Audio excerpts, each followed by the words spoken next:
माननीय प्रधानमंत्री जी नमस्कार। मेरा नाम पुण्य सुन्या है। मैं कक्षा 11वीं की छात्र हूँ। मेरे विद्यालय का नाम विवेकानंद केंद्र विद्यालय निर्जुली, डिस्ट्रिक्ट पापुमपारे, स्टेट अरुणाचल प्रदेश है।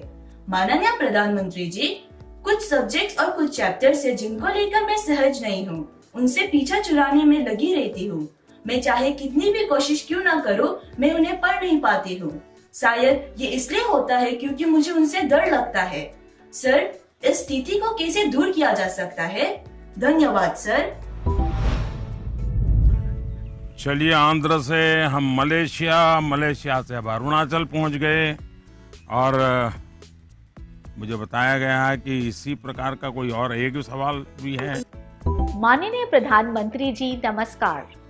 मेरा नाम विनीता गर्ग है और मैं SRDAV पब्लिक स्कूल में 25 वर्ष से कार्यरत हूँ। मेरा प्रश्न है, कुछ सब्जेक्ट्स ऐसे हैं जिसमें कई स्टूडेंट्स को डर का सामना करना पड़ता है। इस वजह से वह इनसे बचते हैं। इसके बारे में इतिहास या गणित जैसे विषयों के शिक्षक अच्छी तरह से समझ सकते हैं। टीचर के तौर पर इस स्थिति को और बेहतर बनाने के लिए हम क्या कर सकते हैं? ये कुछ अलग प्रकार का ही विषय मेरे सामने आया। मैं कोशिश करूंगा कि स्टूडेंट्स के मन को छू सकूं और टीचर्स की बात पर गौर के साथ कुछ समाधान बता सकूं। आप दोनों ने किसी खास सब्जेक्ट या चैप्टर से डर की बात कही है।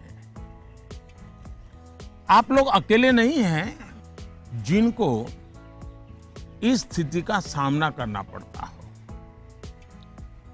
हकीकत तो यह है कि दुनिया में एक भी इंसान ऐसा नहीं मिलेगा जिसके ऊपर यह बात लागू न होती हो। मान लीजिए आपके पास बहुत ही बढ़िया 5-6 शर्ट है, लेकिन आपने देखा होगा 1 या 2 शर्ट आपको इतने पसंद आते होंगे, बार बार पहनते हैं। इसका मतलब ये नहीं कि बाकी सब बेकार हैं, फिटिंग ठीक नहीं है, ऐसा नहीं है। उन 2 इतने अच्छे लगते हैं कि आप उसको बार बार पहनते हैं। कई बार तो माँ बाप भी इन चीजों के लिए गुस्सा करते हैं कि कितनी बार इसको पहनोगे। अभी 2 दिन पहले तो पहना था। पसंद नापसंद मनुष्य का स्वभाव है और कभी कभी पसंद के साथ लगाव भी हो जाता है। और इसमें डर की, दुविधा की क्या बात है कि हमने डरना चाहिए? दरअसल होता क्या है, जब आपको कुछ चीजें ज्यादा अच्छी लगने लगती हैं तो उनके साथ आप बहुत कंफर्ट हो जाते हैं, बहुत कंफर्टेबल लगता है, सहज हो जाते हैं। लेकिन जिन चीजों के साथ आप सहज नहीं होते, उनके तनाव में आपकी 80% एनर्जी आप उसी में लगा देते हैं।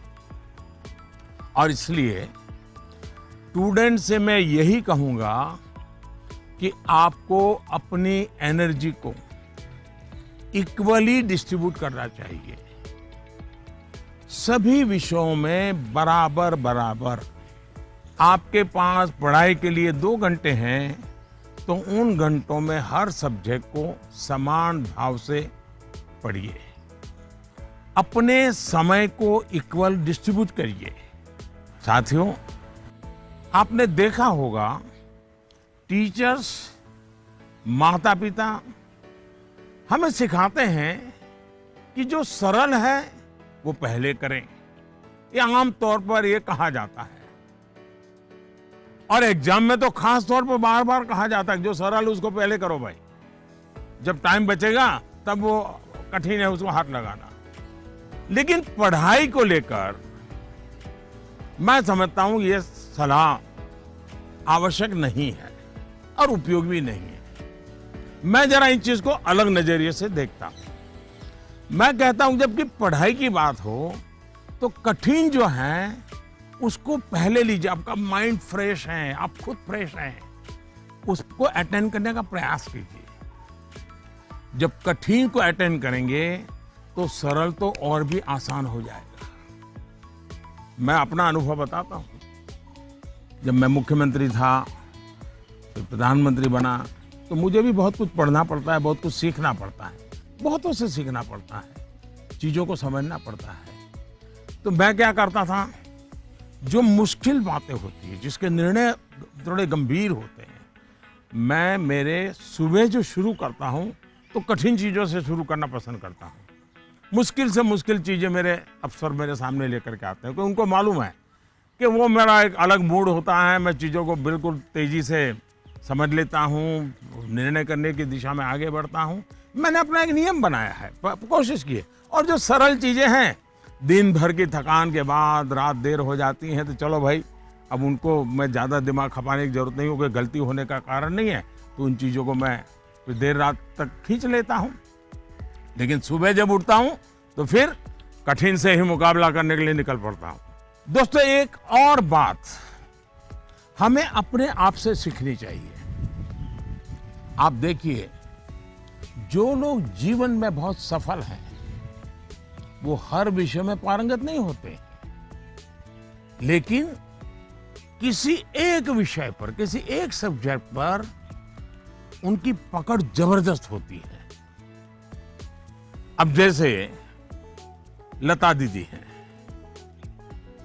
लता मंगेशकर जी की पूरे दुनिया में नाम है, हिंदुस्तान के हर जुबान पे नाम है। लेकिन अगर कोई जाकर के उनको कहे कि आज हमारे क्लास में आइए और ज्योग्राफी पढ़ाइए, हो सकता है वो न भी पढ़ा भी पाए, मैं नहीं जानता हूं कि वो पढ़ा पाए न पढ़ा पाए। लेकिन लता जी की महारत ज्योग्राफी में शायद न भी हो, लेकिन संगीत की दुनिया में उन्होंने जो किया हुआ है, एक विषय पर जिस प्रकार से अपना जीवन खपा दिया है, आज वो हर एक के लिए प्रेरणा का कारण बन गई है। और इसलिए आपको भले कुछ सब्जेक्ट मुश्किल लगते हो, ये कोई आपके जीवन में कोई कमी नहीं है। आप बस ये ध्यान रखिए कि इस मुश्किल लगने वाले सब्जेक्ट की पढ़ाई से खुद को दूर मत कीजिए, उसे भागिए मत। वहीं टीचर्स के लिए मेरी सलाह ये है, वो विद्यार्थियों से उनको टाइम मैनेजमेंट के संबंध में, उसके तौर तरीके संबंध में, सिलेबस के बाहर जाकर के भी कभी उनसे बातें करें, उनसे चर्चा करें, उनको गाइड करें। विद्यार्थियों को टोकने के बजाय उन्हें गाइड करें। टोकना, रोकना, उसका प्रभाव मन पे और ज्यादा नेगेटिव फैलता है। प्रोत्साहित करने से वो कॉन्सेंट्रेटेड ताकत के रूप में कन्वर्ट हो जाता है। कुछ बातें क्लास में सार्वजनिक तौर पर जरूर कहें, ताकि सबका प्रबोधन होगा। लेकिन बहुत सी बातें ऐसी होती हैं, जब किसी एक बच्चे को बुला करके चलते चलते थोड़ा सर पे हाथ रख करके बहुत ही प्यार से कहें, दे बेटा, देखो भैया तुम इतने बढ़िया करते हो, जरा देखो इसको जरा थोड़ा ये कर लीजिए, देखिए तुम्हारे में बहुत बड़ी ताकत है, आप देखिए ये बहुत काम आएगा, बहुत काम आएगा। एक काम करिएगा, आपके जीवन में ऐसी कौन सी बातें थी जो कभी आपको बहुत कठिन लगती थी और आज आप उसको बड़ी सहजता से कर पा रहे हैं। ऐसे कुछ कामों की लिस्ट बनाइएगा। जैसे साइकिल चलाना कभी आपको कठिन लगा होगा, लेकिन अब वही काम आप बहुत सरलता से करते लेते होंगे।